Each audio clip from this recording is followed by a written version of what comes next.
Hey, what's going on YouTube, and welcome back to another video. Now today we're going to be working on my 1997 Honda Civic Hatchback. And if you guys haven't seen the previous videos on this car, I'd really recommend checking them out, and I'll make sure to leave a link above. Now where we left off with this car is we actually took it autocrossing for the first time. James just said he just found a spider the size of his hand. Oh no! And it was a very fun and successful day for the little car. We got to learn a lot about the dynamics and characteristics of a stock Honda Civic. And the one thing that I will say about this car is one, that it's very fun, but also two, that it's a little bit on the slower side.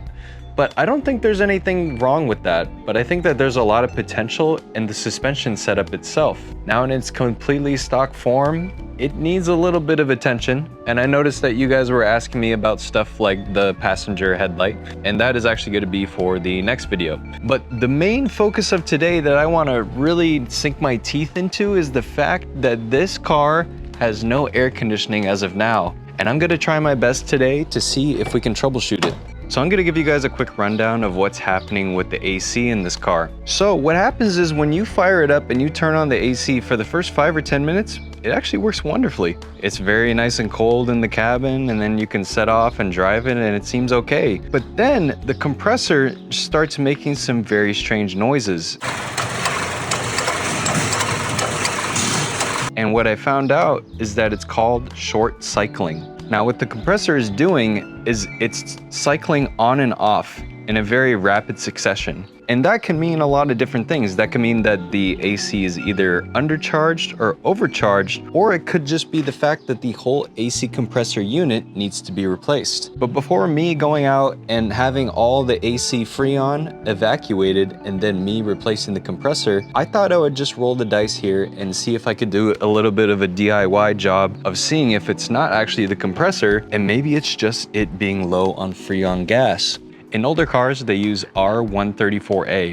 And I think if you even go back to the 80s, they used to use this stuff called R12. Now, this is stuff that you should be able to readily buy, but for whatever reason, this recently got outlawed because maybe it's hazardous and it's not good for the environment. So it was actually very difficult for me to go out and get this stuff. But the easier stuff to get is something like this, a pressure gauge with the correct ports that you need and adapters to put this on the low port of your air conditioning system. So I'll show you guys exactly where this goes. So on your car, you have a low port and a high port.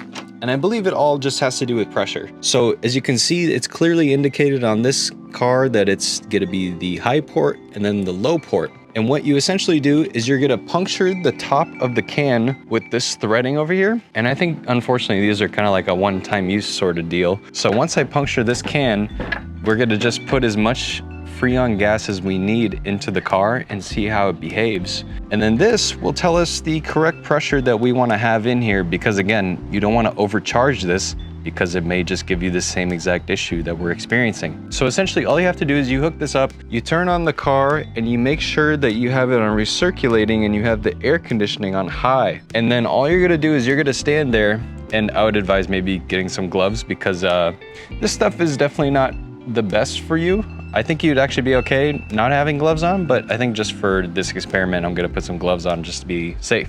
And all you're gonna do is you're just gonna sit there with the AC on, and you're just essentially gonna go from the 12 o'clock position to the 3 o'clock position. 12 o'clock, 3 o'clock, 12 o'clock, 3 o'clock, until you start to feel this getting empty. And all it's doing is basically introducing the Freon gas into there. And then hopefully we can see if the air conditioning starts working again. Because if that's not the case, then I'm gonna have to take it to a local shop, and we're gonna have to fully evacuate the AC system and replace the compressor. And it's not really the end of the world. Luckily on this Honda, it's relatively easy, but some cars, woof, it could be pretty difficult. So I'm really hoping that I don't have to spend the extra money to put a brand new compressor in this. Usually I don't really care too much about air conditioning because around here, I mean, it's what, sunny for like 2 or 3 months and then we get rain again. This is the one-off occurrence where maybe I'm just slowly getting invested in this car and wanting to make content about it. So I thought that this would be a cool place to start. So let's get this all set up, and I'll get the car started, and then hopefully this will do the job. And what's interesting is I do see a little bit of bubbling happening right at the top here. Now what I'm gonna do is I'm gonna thread all this way out so that you have this needle that's all the way recessed in. And now I'm gonna slowly thread this on here. And then now we're gonna puncture the can. Okay. Give it a little wiggle. Okay, so I got everything in place. I'm gonna fire up the car and then we're gonna just turn on the AC on max and see what happens, man.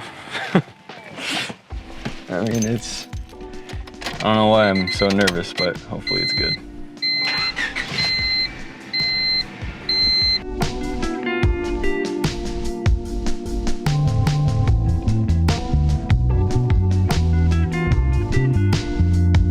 I just unplugged the AC because it was just about to get to the point where I was going to be overcharging it, but the air conditioning started working again and it wasn't doing the short cycling that I was talking about. So let's just try one more time. Okay, so we got AC on full blast. Okay, so I just unplugged the recharge kit and it looks like the compressor's not short cycling anymore. I'm just gonna wait for it to turn on. And what you can do too is you can stash this away. It's normal for it to act like this, so you see how it's off right now? So the compressor will need to turn on in a second. Clutch turns on. And then it goes back to its operation. I think the best way to check though is to actually drive the car and see how it behaves. All right guys, I've been driving around for about 10 minutes or so and I pulled off to a safe side on the street. But man, the AC is so cold now. What a blessing. Especially on this hot summer day. Man, this is like one of the best things I've ever done for this car. So I think we resolved the issue. I think it was just low on a little bit of Freon gas because, you know, it tends to happen. It leaks out and, you know, they'll give you issues like this. I'm just so happy now that I can enjoy this car without having to have the windows down. Or even if I wanted to take it to some more racing events where I'm standing in the pit and I don't have to worry about barbecuing in this car. It really does make a tremendous difference in terms of just driver's enjoyment. So stay tuned for the next episode. Some stuff that I got coming up is I still do want to resolve the low idle that this car has. And now that on top of the AC is not helping. So I think I want to bring this into the garage and do some further investigations on that. I also have some cosmetic upgrades, including the passenger headlight for this car. And then I also want to do the cluster swap along with some other things. Before we wrap up today's video, I did want to make one quick announcement, and it's actually about my merch. Now, I made some iterations and edits to the original Tastefully Clapped tee, and I'll make sure to link that down below. And any proceeds that go to this help directly support the channel and make sure that we can keep this movement going. But on top of that, I actually have some new designs coming in that I'm very excited to share with you guys. And one of them may actually include the Biohazard Honda Civic. But I think with that being said, thank you so much for watching. Make sure to like and subscribe for more, and I'll catch you guys in the next one.